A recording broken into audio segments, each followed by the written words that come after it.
Welcome to the 6th installment in my 9-day bike trip series, where I'm exploring central and eastern Ontario from the seat of my bicycle.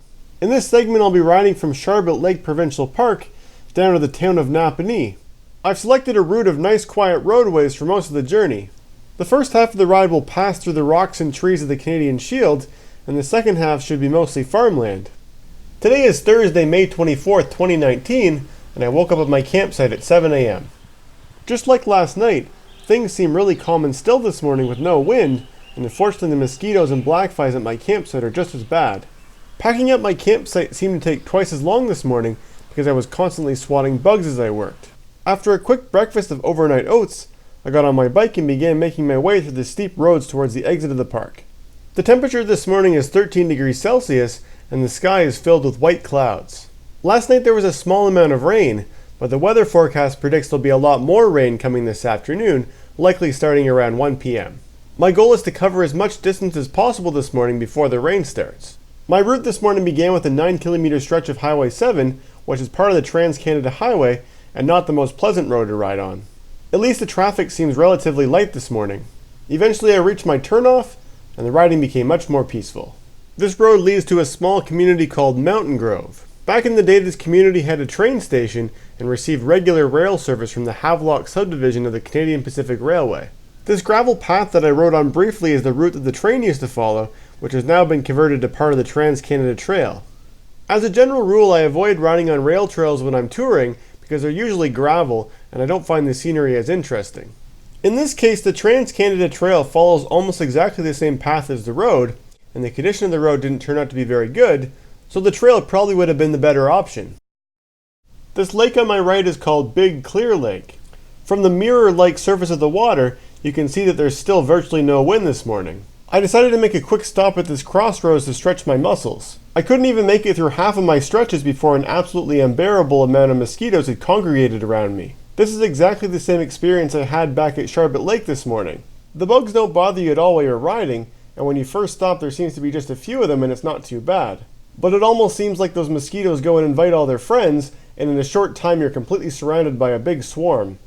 Now I do carry insect repellent with me on these trips, but I avoid using it whenever possible. When I do use it, and despite my best efforts, some of it always eventually seems to end up on my lips or mouth. After getting off Highway 7, the roads have been extremely quiet and peaceful with virtually no other traffic. I've been noticing a lot of these white signs, which have a red dot on them and look an awful lot like the Japanese flag. The red dot is actually an international symbol which means no trespassing, so most of the land on this road must be privately owned, despite having virtually no signs of development. So far today I've been riding within the township of Central Frontenac, but I've now entered the township of Stone Mills, which is part of Lennox and Addington County. This water body I'm crossing here is the Gull Creek, which connects Gull Lake with Sheffield Long Lake. Similar to yesterday, the terrain is mostly forests, with a few small pockets of farmland. This farm has a cat. The time is now 10:15 and I've traveled 33 kilometers so far today. Thankfully things have stayed dry so far, but the rain is still expected this afternoon.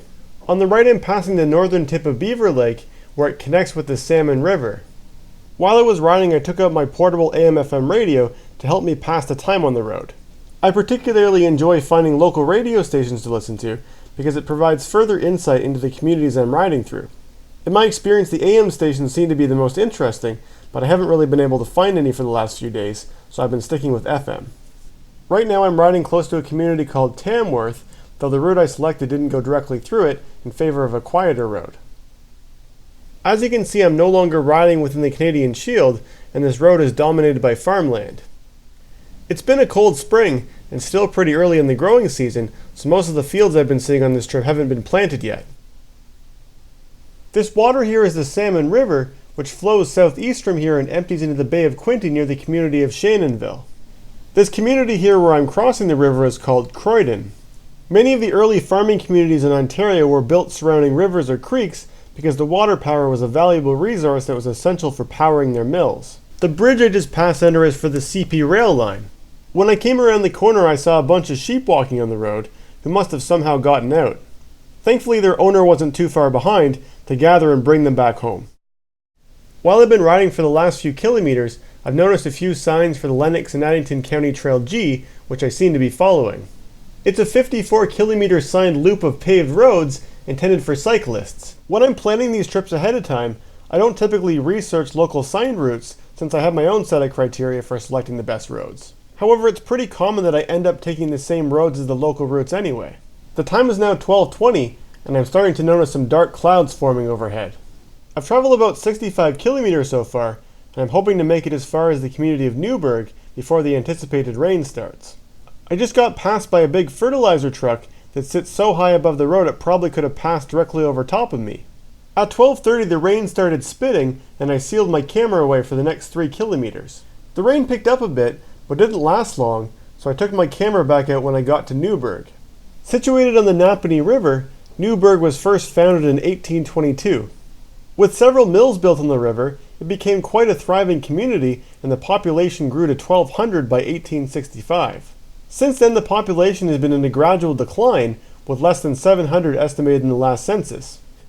As the time is now nearly 1 p.m., I've been hoping to stop for lunch in Newberg, but there didn't seem to be any obvious restaurants there. I later learned that the bakery in Newberg does serve lunch and dinner, so as it turned out I could have stopped there. But I really don't have that much further to go to get to Napanee, and it'll be nice to get there hopefully before the rain starts again. The road between Newberg and Napanee is relatively busy, but at least it has a wide paved shoulder. This bridge is called the Minx Bridge, and it takes me back across to the other side of the Napanee River. I'm now entering the town of Greater Napanee, which according to the sign is greater for many reasons. Greater Napanee covers a much larger area than just simply the community of Napanee, and I actually already passed through it when I was riding on the Loyalist Parkway back on day 3 of this trip. Here I'm crossing over Highway 401. Notice that the rock faces on either side of the highway are sedimentary rock, as opposed to the igneous rock that I saw so much of while I was riding through the Canadian Shield. One of my favorite things about traveling at this time of the year is seeing trees like this in full bloom. As I made my way into Napanee, I felt a few light raindrops start coming down. Built in the 1850s, the stone bridge up ahead carries the CP Railway through Napanee. Prior to today, my only times passing through here were on those trains. On the left is the former site of the Gibbert Furniture Factory. The company operated for 173 years and was the oldest furniture maker in Canada when it closed in 2009. The site is now being redeveloped into a luxury condo development called Gibbert District. Napanee was first settled in the 1780s by the United Empire Loyalists following the American Revolutionary War. The town has a really nice, well-preserved historic downtown with lots of independent businesses. Throughout its long history, I'm sure the furniture factory provided lots of employment to the community. Presently, the largest employer in Napanee is the Goodyear Tire and Rubber Company, which has a factory just outside of town. The time is now 1:30, and having ridden my bike 84 kilometers since breakfast, I'm definitely feeling ready for lunch. I'm not used to having so many different restaurants to choose from, so it took me a while to wander around and decide where I wanted to stop. I ultimately decided on a place called Mamma Mia's Pizza. Believe it or not, there were actually 3 different independent pizza restaurants to choose from, all of them on this same downtown street. For lunch, I decided to order myself a small Hawaiian pizza, which was really delicious and very filling. So tonight I won't be staying at a campground, and instead will be staying with my Uncle Peter who lives in Napanee. On my way to his house, I decided to stop at the Dundas Street Bakery to pick up something to bring as a thank you for hosting me.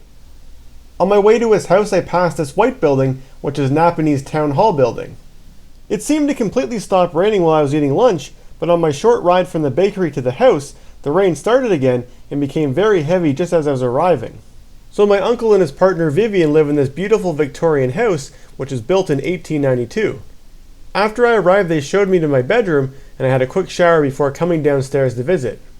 Before dinner, the rain really picked up, and I was certainly feeling glad to be under a nice dry roof, rather than sitting at a wet campsite. For dinner, we had a very tasty home-cooked meal, which included mashed potatoes, onions and mushrooms, snow peas, steak, and smoked duck. After dinner, the rain stopped and the sun came out, and we could even see a rainbow in the backyard. With the nice sunshine, we decided to go for a walk of the town. This is the Napanee River, which you can see has a very high water level right now. This portion of the river is at the same level as Lake Ontario, which is experiencing higher than usual water levels this spring. Napanee has a really nice trail which follows the river, and it even has free public Wi-Fi now. Up ahead you can see the Napanee Falls, which is what provided the water power which ultimately built the town of Napanee. First a sawmill was built here in 1786, and a grist mill followed shortly after. Apparently this great blue heron waits here in this same spot every night in search of fish to eat. From here at the river there's also a nice view of the historic railway bridge that I rode under earlier. When the Grand Trunk Railway first opened here in 1856, it created significant growth, and the population of Napanee expanded from 500 to 3,000 within a 30-year period.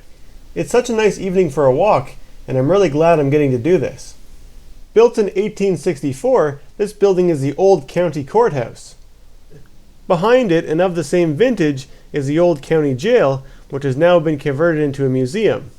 Napanee's a really beautiful small town with a long history, and I'm really glad I had the chance to visit. Back at the house for dessert we had stewed rhubarb with ice cream, and then shortly after I headed upstairs to go to bed.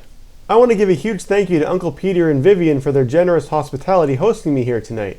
If you're ever looking for somewhere to stay in Napanee, they actually operate their home as an Airbnb, and I definitely recommend staying with them. So today I rode my bike a total of 86 kilometers. Stay tuned for the next episode in this video series, where tomorrow I'll ride east from here in Napanee to Ferris Provincial Park, which is just outside the community of Campbellford. I hope you enjoyed following along with day number 6. If you watched all the way to the end of this video, I'd love to hear your thoughts, so please leave a comment below, and thanks for watching.